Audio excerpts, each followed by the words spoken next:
Hello friends, എല്ലാവർക്കും നമസ്കാരം. നിങ്ങളേവരും കാത്തിരിക്കുന്ന രേവതിയുടെയും സച്ചിയുടെയും നാളത്തെ വിശേഷത്തിലേക്ക് എല്ലാ കൂട്ടുകാർക്കും സ്വാഗതം. എല്ലാവർക്കും നല്ലൊരു ദിവസം ആശംസിച്ചുകൊണ്ട് തന്നെ നമുക്ക് നാളത്തെ സുപ്രീതി വിശേഷത്തിലേക്ക് കിടക്കാം. അപ്പൊ അതിനു മുമ്പായിട്ട് ആരെങ്കിലും നമ്മുടെ ഈ ചാനൽ ആദ്യമായിട്ട് കാണുന്നുണ്ടെങ്കിൽ ഇതുവരെ സബ്സ്ക്രൈബ് ഒന്നും ചെയ്ത് വെച്ചിട്ടില്ലെങ്കിൽ തീർച്ചയായിട്ടും ഒന്ന് സബ്സ്ക്രൈബ് ചെയ്ത് വെച്ചോളൂ. അതിനൊപ്പം മാക്സിമം എല്ലാവരും നമ്മുടെ വീഡിയോ ഇഷ്ടപ്പെടുകയാണെങ്കിൽ ഒരു ലൈക്കും കൂടി അടിച്ചിട്ട് പോകാൻ മറക്കരുത്. കുറച്ച് തിരക്കും കാര്യങ്ങളൊക്കെ ആയിരുന്നു, അതുകൊണ്ടായിരുന്നു നമ്മൾ ഇന്നലെയും ഇന്നും രാവിലെ വീഡിയോ ചെയ്തിട്ടില്ല. കുറച്ച് തിരക്കായിരുന്നു കേട്ടോ. അപ്പൊ അതായിരുന്നു നമ്മൾ പതിവ് പോലെ തന്നെ നാളെ രാവിലെ വീഡിയോ ചെയ്യുന്നതായിരിക്കും. അപ്പൊ ഏതായാലും നമുക്ക് രേവതിയുടെ സച്ചിയുടെയും നാളത്തെ വിശേഷത്തിലേക്ക് കടന്നാലോ. അങ്ങനെ ഇന്നത്തെ എപ്പിസോഡില് നമ്മുടെ സച്ചിനെ രേവതി രക്ഷിച്ചിരിക്കുകയാണ്. സച്ചിനെയും സച്ചിയുടെ കാറിനെയും ഒക്കെ രക്ഷിച്ച് നമ്മുടെ രേവതി ഒരു ലൈവ് അങ്ങോട്ട് ഇടുകയാണ്. സച്ചി രേവതിയും കൂടെ ചേർന്ന് ഒരു ലൈവ് ഇടുകയാണ്. എൻ്റെ ഭർത്താവ് തെറ്റുകാരനല്ല, അതുപോലെ തന്നെ സച്ചി പറയുന്നു ഞാൻ തെറ്റ് ചെയ്തിട്ടില്ല, ഞാൻ തെറ്റ് ചെയ്തിട്ടില്ലാത്തത് ഇവിടെ ഞാൻ പ്രൂഫ് ചെയ്യുകയാണ് എന്ന് പറഞ്ഞുകൊണ്ട് മറ്റേ ആ ഒരു വീഡിയോ ലൈവ് ഇട്ട്, ഇതുപോലെ ലൈവ് അല്ല, ആ വീഡിയോ എഡിറ്റ് ചെയ്താൽ കണ്ടിട്ടതായിരുന്നു. അപ്പൊ അതുപോലെ തന്നെ ഈ ഒരു വീഡിയോയും കൂടെ വൈറലാവുകയാണ്. അങ്ങനെ നമ്മുടെ സച്ചിനെ രക്ഷിച്ച രേവതി, അങ്ങനെ രേവതിയാണ് സത്യത്തിൽ ഇവിടെ ഫേമസ് ആകാൻ പോകുന്നത്. അപ്പൊ രേവതിനെ കുറിച്ച് വാദോരാതെയാണ് കേട്ടോ ഈ ഒരു ലൈവിൽ നമ്മുടെ സച്ചി സംസാരിക്കുന്നത്. ഇങ്ങനെ ഒരു ഭാര്യനെ കിട്ടിയത് എന്റെ ഭാഗ്യമാണ്, അതുകൊണ്ട് തന്നെയാണ് ഞാനിപ്പം ഈ ഒരു നിലയിൽ നിൽക്കുന്നത്. ഇല്ലായിരുന്നെങ്കിൽ എല്ലാവരുടെയും മുമ്പിൽ ഞാൻ എന്നും പ്രതിയായേനെ. എൻ്റെ ഭാര്യയാണ് തെളിവ് സഹിതം കൊണ്ടുവന്ന് പോലീസ് സ്റ്റേഷനിൽ നിന്നും എൻ്റെ വണ്ടി ഇറക്കിച്ചത്. എൻ്റെ ഭാര്യ കാരണമാണ് സമൂഹത്തിന്റെ മുമ്പിൽ ഇപ്പോൾ ഞാൻ തലയുയർത്തി നിൽക്കുന്നത്. ഇല്ലായിരുന്നെങ്കിൽ എന്നും ഈ കള്ളത്തരം നിലനിർന്നേനെ, എൻ്റെ ലൈസൻസ് വരെ കട്ടായി പോയേനെ. ഇവളാണ് എനിക്കെല്ലാം എല്ലാം എല്ലാം എന്നൊക്കെ പറഞ്ഞാണ് വീഡിയോ ചെയ്യുന്നത്. ഏതായാലും വീഡിയോ ചെയ്തിട്ടു അത് നേരത്തെ എത്ര പേര് കണ്ടോ അതിൽ കൂടുതൽ ഷെയറും ലൈക്കും അതുപോലെ തന്നെ വ്യൂസ് ഒക്കെ കിട്ടിയിട്ടോ നമ്മുടെ സച്ചിയുടെ ആ ഒരു വീഡിയോയ്ക്ക്. അങ്ങനെ എല്ലാവരും സച്ചിയോട് ആ ഒരു ഇതിൽ തന്നെ വന്ന് കമന്റിൽ സോറി ചോദിക്കുന്നുണ്ട്. എല്ലാവരും കമന്റിൽ മുഴുവൻ സോറിയും, അതുപോലെ രേവതിയെക്കുറിച്ചും സച്ചിയെക്കുറിച്ചും, ഇതുപോലെ ഒരു ഭാര്യനെ കിട്ടിയത് നിന്റെ പുണ്യമാണടാ എന്നൊക്കെ ഏതോ ലോകത്ത് നിന്ന് ഒത്തിരി ആൾക്കാർ ഇങ്ങനെ കമന്റ്സ് ഒക്കെ ചെയ്യുന്നുണ്ട്. ഇതൊക്കെ കണ്ടിട്ട് രേവതിക്കും സച്ചിക്കൊക്കെ ഭയങ്കര സന്തോഷം. അപ്പം ഇവര് പോലീസ് സ്റ്റേഷനിൽ നിന്ന് ഇങ്ങനെ വണ്ടിയൊക്കെ ഇറക്കിക്കൊണ്ട് വരുന്നുള്ളൂ. നമ്മുടെ ശ്രീകാന്തും ഉണ്ട് കേട്ടോ, ഇവരുടെ കൂടെ തന്നെ ശ്രീകാന്തും ഉണ്ട്. രേവതി ശ്രീകാന്തിനെ വിളിച്ചു വരുത്തിയാണ് ഈ പോലീസ് സ്റ്റേഷനിലേക്ക് വന്നത്, നമ്മുടെ സച്ചിയുടെ വണ്ടി ഇറക്കാനും ഈ പ്രൂഫൊക്കെ കാണിക്കാനൊക്കെ വേണ്ടിയിട്ട്. അപ്പം ശ്രീകാന്ത് ഇവരുടെ കൂടെ ഉണ്ട്. അപ്പൊ ഈ ഒരു വീഡിയോ വൈറലായല്ലോ. ഇത് കണ്ടിട്ട് നമ്മുടെ രവീന്ദ്രന് സത്യം പറഞ്ഞ സന്തോഷമാണോ സങ്കടമാണോ എന്നൊന്നും അറിയില്ല. ആ വീട്ടിൽ വേറെ ആരും ഈ വീഡിയോ കണ്ടില്ല കേട്ടോ. നമ്മുടെ സച്ചി നിരപരാധിയാണെന്നുള്ള വീഡിയോ ആ വീട്ടിൽ വേറെ ആരോ കണ്ടില്ല. വേറെ ആരും എന്ന് പറഞ്ഞാല് നമ്മുടെ ശ്രുതിയോ ചന്ദ്രയോ ഒന്നും കണ്ടിട്ടില്ല. അപ്പം രവീന്ദ്രൻ ഇത് ഫോണിൽ കണ്ടിട്ട് എൻ്റെ പൊന്നോ കണ്ണൊക്കെ നിറഞ്ഞങ്ങോട്ട് ഒഴുകുകയാണ്. എന്നിട്ട് എടി ചന്ദ്ര ഇങ്ങ് വന്നേടി, നീയൊക്കെ അല്ലെങ്കിലും എൻ്റെ മോനെ ഇട്ട് എന്നൊക്കെയായിരുന്നു പറഞ്ഞിരുന്നത്. എൻ്റെ മോനെ ഞാനും ഒരു സമയം ഞാനും അവിശ്വസിച്ചു പോയി, നിങ്ങളുടെയൊക്കെ വാക്ക് കേട്ടിട്ട് തന്നെയാ ഇത് കാണടി എന്നൊക്കെ പറഞ്ഞ് വിളിക്കുകയാണ്. ഈ മനുഷ്യന് ഇത് എന്തിന്റെ ഏനക്കേടാ, ഇത് രാവിലെ മുതൽ തുടങ്ങിയില്ലോ, ഇങ്ങനെ എന്നെ സൂക്കേടാന്നൊക്കെ പറഞ്ഞുകൊണ്ട് നമ്മുടെ ചന്ദ്ര ഇങ്ങ് വരികയാണ്. അപ്പൊ പുറകെ ശ്രുതിയും ഉണ്ട്. അപ്പൊ ശ്രുതി ചോദിച്ചു എന്താ അച്ഛാ എന്താ പറ്റിയത്? നിനക്കിട്ടെ ഞാൻ വെച്ചിട്ടുണ്ടാ, നീ വലിയ കേമമായിട്ട് എൻ്റെ മോന് കള്ളു കുടിച്ചെന്നും പറഞ്ഞുകൊണ്ട് വീഡിയോ ഇട്ട് കാണിച്ചില്ലേ. ഓഹോ, അതിപ്പം കേമമാണോ? അല്ല അച്ഛൻ കണ്ടതല്ലേ അവൻ കള്ളു കുടിക്കുന്നതും വണ്ടി ഓടിക്കുന്നതും, പോലീസ് അവന്റെ വണ്ടി കൊണ്ടുപോവുകയും ചെയ്തില്ലേ. ഇപ്പോഴും വന്നിട്ട് പൊന്നാരം മോനെ വിശ്വാസമാണല്ലേ, എന്ത് പറ്റി പെട്ടെന്ന് ഇങ്ങനെ ഒരു വിശ്വാസം? അപ്പോഴത്തേക്ക് ശ്രുതി പറഞ്ഞു അത് പിന്നെ അച്ഛൻ എങ്ങനെ വിശ്വസിക്കാതിരിക്കും, അച്ഛൻ വിശ്വസിച്ചാലും വിശ്വസിച്ചില്ലെങ്കിലും ദേ അവൻ കള്ളു കുടിക്കുകയും ഡ്രൈവ് ചെയ്തതും കൊണ്ടാണല്ലോ അച്ഛാ അവന്റെ വണ്ടി കൊണ്ടുപോയത്. പിന്നെ എന്തിനാ അച്ഛൻ അവനെ ന്യായീകരിക്കുന്നത്? എന്റെ ശ്രുതി എങ്ങാണോ ഇപ്പൊ എന്തെങ്കിലും ചെയ്തതെങ്കിലേ അച്ഛനിപ്പോ എന്റെ ശ്രുതിനെ കുറ്റപ്പെടുത്തുള്ളായിരുന്നല്ലോ. ഇവൻ ചെയ്യും, അതുകൊണ്ടാ മോളെ ഇവനെ ഞാൻ കുറ്റപ്പെടുത്തുന്നത്. ഇവനെ നമുക്ക് കണ്ണിൽ വിശ്വസിക്കാൻ പറ്റത്തില്ല. പക്ഷെ അങ്ങനെയല്ല എന്റെ സച്ചി ഒരു കാര്യം എന്തെങ്കിലും ഉണ്ടെങ്കിൽ അല്ലാതെ അതിന്റെ പുറകെ പോകാതെ എന്റെ സച്ചി വേറെ ഒന്നും ചെയ്യില്ലെന്ന് എനിക്കറിയാം. ഇപ്പം തെറ്റ് കണ്ടാൽ തെറ്റാണെന്നും ശരി കണ്ടാൽ ശരിയാണെന്നും പറയാനുള്ള ധൈര്യവും മനോധൈര്യവും ഒക്കെ എൻ്റെ മോനെ എൻ്റെ അമ്മയെ പഠിപ്പിച്ചു കൊടുത്തിരിക്കുന്നത്. അല്ലാതെ ഇവളെ പോലെ ചന്ദ്രയെ നിന്നെ പോലെ ആവില്ല ഒരിക്കലും. നീ വളർത്തിയ ഒരു മോൻ നിൽക്കുന്ന കണ്ടില്ലേ, ജോലിയും വേലയും കൂലിയും ഇല്ലാതെ. അപ്പോഴത്തേക്കും നമ്മുടെ ചന്ദ്ര പറഞ്ഞു ഒന്നും മിണ്ടാതിരിക്കുന്നുണ്ടോ മനുഷ്യ നിങ്ങള്, എന്ത് പറഞ്ഞാലും ലാസ്റ്റ് എന്റെ മോന്റെ തലയിൽ കൊണ്ടിടാൻ എന്താ? അവനെന്താ പ്രശ്നം? ഇപ്പം അവന് നല്ലൊരു പെണ്ണിനെ കിട്ടിയില്ലേ, മാത്രല്ല അവൻ ബിസിനസ് തുടങ്ങാൻ പോവല്ലേ, അവരുടെ കയ്യിൽ ആവശ്യത്തിലേറെ പൈസ ഉണ്ട്.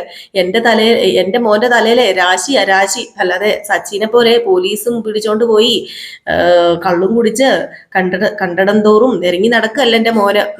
നിന്റെ മോനെ കുറിച്ച് നീ പറയുന്നതിന് മുമ്പ് സുധി നീ ഒരു കാര്യം ചെയ്യേ, ഈ വീഡിയോ ഈ ടിവിയിൽ തന്നെ പ്ലേ ചെയ്യണം. നീ എന്റെ ഫോൺ എടുത്ത് TV ആയിട്ട് കണക്ട് ചെയ്തേ, എന്നിട്ട് ഈ വീഡിയോ ഒന്ന് കാണാൻ പറയാ.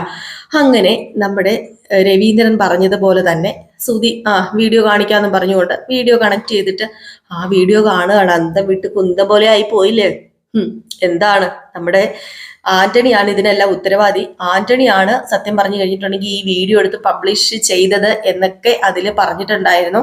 അപ്പം അതൊക്കെ ഇങ്ങനെ കാണുകയാണ്. അപ്പോഴത്തേക്കും പെട്ടെന്ന് നമ്മുടെ ആന്റണിനെ കണ്ടപ്പോഴത്തേക്കും ശ്രുതി ആണെങ്കിൽ അയ്യോ ഇത് മറ്റേ പലിശക്കാരനല്ലേ, സജീവനുമായിട്ട് എന്താ ബന്ധം എന്നുള്ള രീതിയിൽ പെട്ടെന്ന് ഇങ്ങനെ ഇവര് തമ്മിൽ എന്താ ഇത് ഇത്ര വൈരാഗ്യം രണ്ടുപേരും തമ്മിൽ നിന്ന് ഇങ്ങനെ ചിന്തിക്കുന്നുണ്ട്. കാരണം ശ്രുതിക്ക് അറിയാലോ ഈ പലിശക്കാരനെ, പുള്ളിക്കാരന്റെ കയ്യിൽ നിന്ന് ആന്റണിയുടെ കയ്യിൽ നിന്നാണല്ലോ പൈസ മേടിച്ചിരിക്കുന്നത്.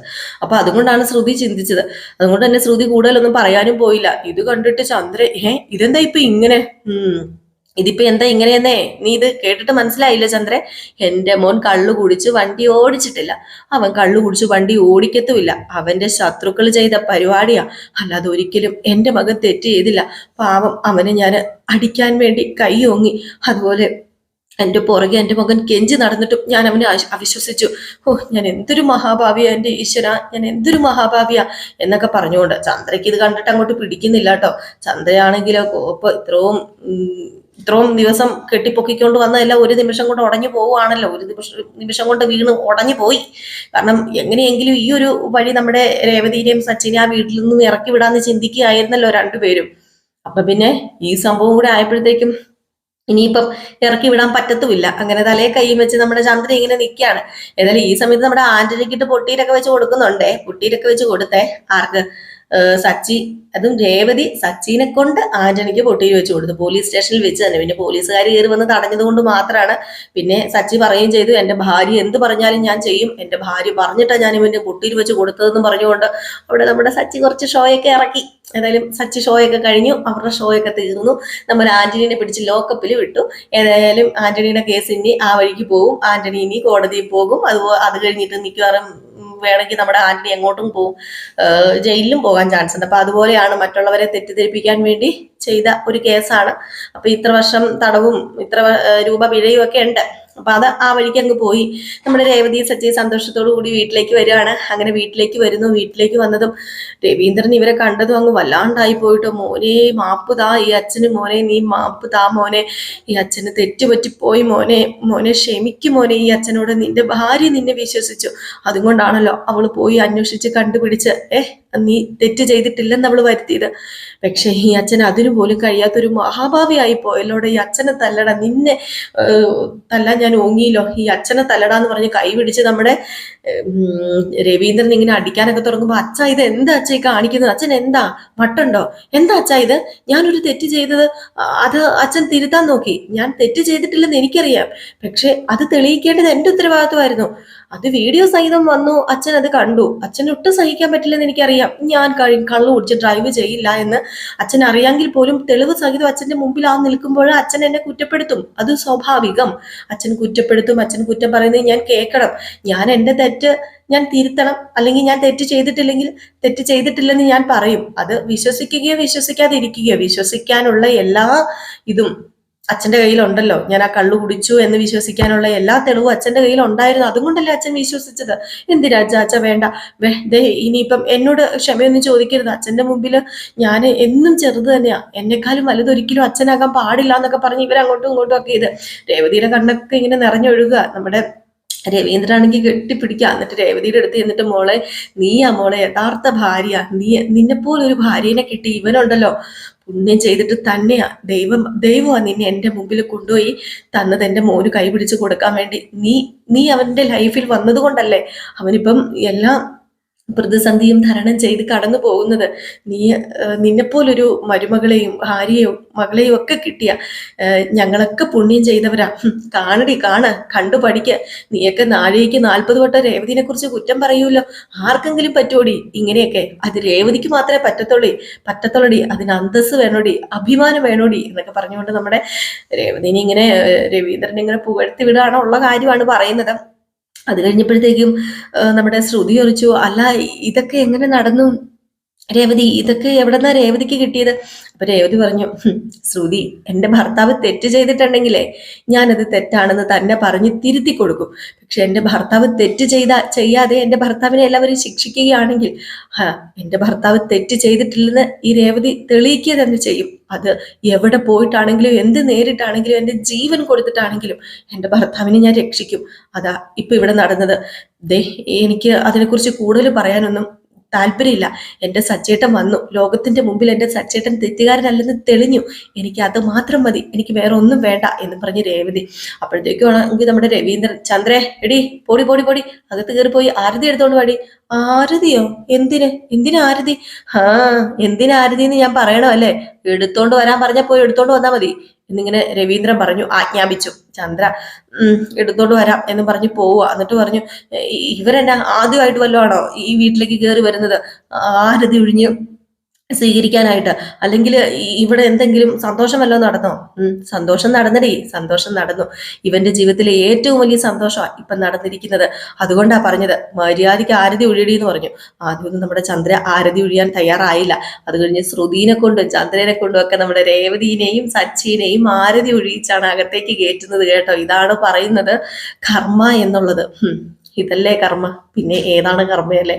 ഏതായാലും നമ്മുടെ സച്ചി അത് പറഞ്ഞ് തെറ്റ് ചെയ്തിട്ടുണ്ടെങ്കിൽ ഉറപ്പായിട്ടും നമ്മൾ ശിക്ഷിക്കപ്പെടും, ക്രൂശിക്കപ്പെടും. തെറ്റ് ചെയ്തിട്ടില്ലെങ്കിൽ നമ്മൾ മാക്സിമം അത് തെളിയിക്കാൻ ശ്രമിക്കുക, അത് തെളിയുക തന്നെ ചെയ്യും. അതങ്ങനെയാണ്, സത്യം വിജയിക്കുകയുള്ളൂ. സത്യം ഒരിക്കലും സത്യം തോൽക്കില്ല. അപ്പം അതിനൊക്കെ ഒരു പാഠമൊക്കെയാണ് നമ്മുടെ സച്ചിയുടെ രേവതിയുടെ കഥ എന്നൊക്കെ പറയുന്നത്.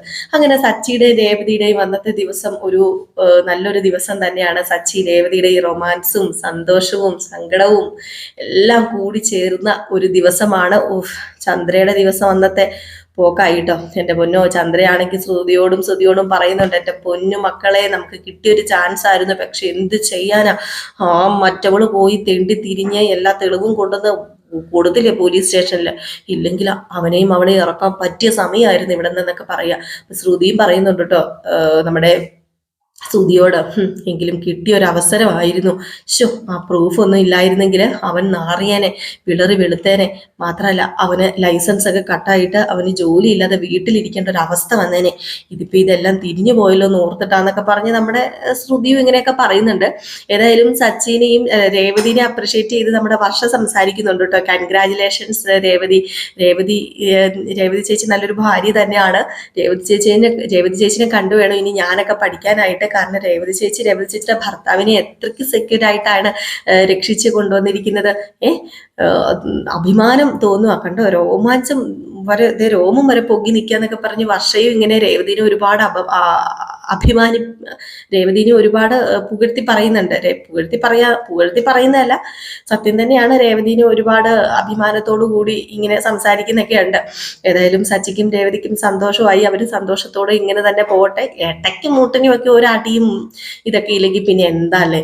ഇപ്പൊ രേവതി സച്ചിയാണെങ്കിലും ഇടയ്ക്ക് ഇങ്ങനെ അടിയൊക്കെ ആയിട്ട് പിരിഞ്ഞിരിക്കുമ്പോഴത്തേക്കും പിന്നെ അവര് അടിയൊക്കെ കഴിയുമ്പോഴത്തേക്കും ഉള്ള ഒരു സ്നേഹം എല്ലാ ജീവിതത്തിലും അങ്ങനെയല്ലേ? എന്നും ഇങ്ങനെ സ്നേഹത്തോടു കൂടി പോയി കഴിഞ്ഞിട്ടുണ്ടെങ്കിൽ എന്താ രസം ഇരിക്കുന്നത്.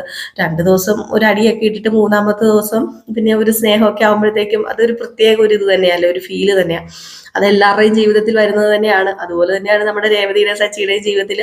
ഇപ്പം നോർമലി ഇപ്പം പോകുമ്പോഴത്തേക്കും ഒരു 10 ദിവസം അടിയാണെങ്കിൽ 3 ദിവസം സ്നേഹമായിരിക്കും. പക്ഷെ ഈ 3 ദിവസത്തെ സ്നേഹം അത് 1 മാസത്തെ സ്നേഹം പോലെ ഫീലും ചെയ്യില്ല. അപ്പൊ എല്ലാവരും കാത്തിരിക്കട്ടെ. അപ്പൊ ഞാൻ ഒത്തിരി വലിച്ച് നീട്ടി കുറിക്കൊന്നും പറയുന്നില്ല. അപ്പൊ എല്ലാവരും കാത്തിരിക്കുക. നമ്മൾ ഇന്ന് രാവിലെ വിശേഷം ഇട്ടിട്ടില്ലായിരുന്നു. ഇന്നത്തെ വിശേഷം എന്ന് പറഞ്ഞാൽ രേവതി സച്ചിനെ രക്ഷിക്കുന്നത് തന്നെയാണ് കേട്ടോ. പ്രൂഫൊക്കെ കൊണ്ടു കൊടുത്ത് സ്റ്റേഷനിൽ നിന്ന് രക്ഷിക്കുന്നത് തന്നെയാണ് ഇന്നത്തെ വിശേഷം. പിന്നെ നമ്മുടെ നയനയുടെയും ആദർശിന്റെയും കഥയും ഇന്ന് ഞാൻ ഇട്ടിട്ടുണ്ടായിരുന്നില്ല. പ്രത്യേകിച്ച് അവിടെ ഒന്നും നടക്കുന്നില്ല. നമ്മുടെ അഭിക്ക് ആ ഒരു ബ്രാഞ്ച് ഏൽപ്പിച്ചല്ലോ. അപ്പം അഭി എല്ലാവരുടെയും മുമ്പിൽ കള്ളനാടകം ആടിക്കൊണ്ടിരിക്കുന്നു. അതാണ് സംഭവം. അത് ഇന്നും അങ്ങനെയൊക്കെ തന്നെയാണ് അഭിനയിച്ചുകൊണ്ടിരിക്കുന്നത്. പക്ഷെ ബാക്കിയുള്ള എല്ലാവർക്കും അറിയാം അഭി അഭിനയിക്കുക എന്നുള്ള കാര്യം. പിന്നെ നമ്മുടെ നന്ദുവിന്റെയും അനിയുടെയും കേസ്, നമ്മുടെ നന്ദു അനിയുടെ അടുത്ത് പോയ കാര്യം അറിഞ്ഞു കേട്ടോ. സോറി, അനി നന്ദുവിന്റെ അടുത്ത് പോയ കാര്യം നമ്മുടെ അനാമിക അറിയുന്നു, പ്രശ്നം ഉണ്ടാക്കുന്നു. ആ സംഭവം അത്രേ ഉള്ളൂ. അത്ര ഇന്നത്തെ വിശേഷത്തിലുള്ളൂ. അപ്പം നാളെ നമ്മൾ കറക്റ്റായിട്ട് രാവിലെ വിശേഷമായിട്ട് എത്തും കേട്ടോ. ചിന്നു മടിച്ചാന്ന് ഓർക്കരുത്. കുറച്ച് തിരക്കായി പോയി. ഹോസ്പിറ്റൽ കേസൊക്കെ ആയിട്ട് നടക്കായിരുന്നു. മക്കൾക്കൊക്കെ പനിയൊക്കെയാണ്.